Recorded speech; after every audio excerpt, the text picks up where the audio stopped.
2017ची प्रलंबित शिक्षक भरती पूर्ण करा 2017ची प्रलंबित शिक्षक भरती पूर्ण करा 2017ची प्रलंबित शिक्षक भरती पूर्ण करा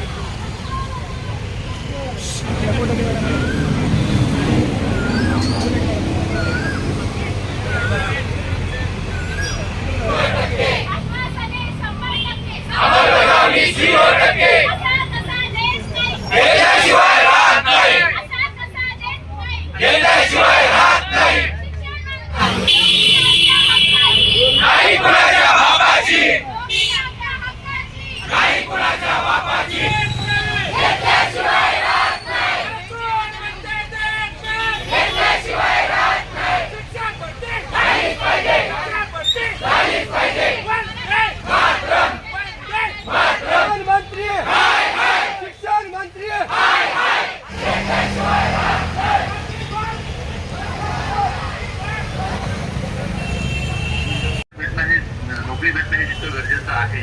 त्याच्यापेक्षा तिसरी जास्त गरजेचं आहे की आपण कशा पद्धतीचा पाया जो आहे या शिक्षणाचा हा त्या सरकारी आहेत आणि सेमी गव्हर्नमेंट आहे। आज 17 तारीख को महाराष्ट्र के अलग अलग ज़िलों से हम कुछ लोग यहाँ पे आयुक्त कार्यालय में हमारी कुछ मांगे लेकर आए थे,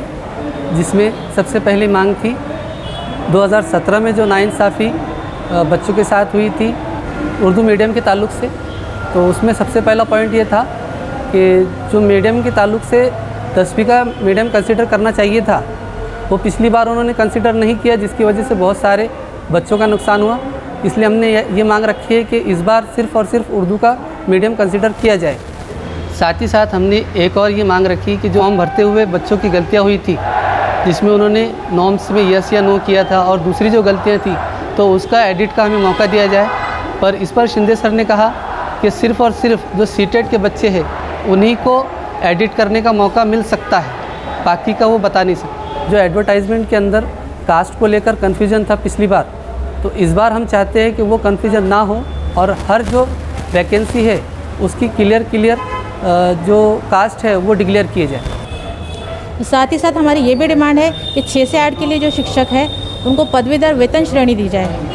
आज हम जो निवेदन देने आए थे इसमें उर्दू के बहुत ही कम तादाद में बच्चे यहाँ पे मौजूद थे, जबकि होना ये चाहिए था जिस तरह मराठी के बच्चे यहाँ पे बड़ी तादाद में आंदोलन कर रहे हैं और अपनी मांगों को उठा रहे हैं, उसी तरह उर्दू वाले बच्चों को घर बैठे आंदोलन ना करते हुए, व्हाट्सएप पे आंदोलन ना करते हुए आयुक्त कार्यालय में आना होगा और अपनी मांगों को उठाना होगा। तब जाकर ही हमारी जो मांगे हैं वो आयुक्त कार्यालय तक पहुँचेंगी और हमारे साथ इंसाफ होगा।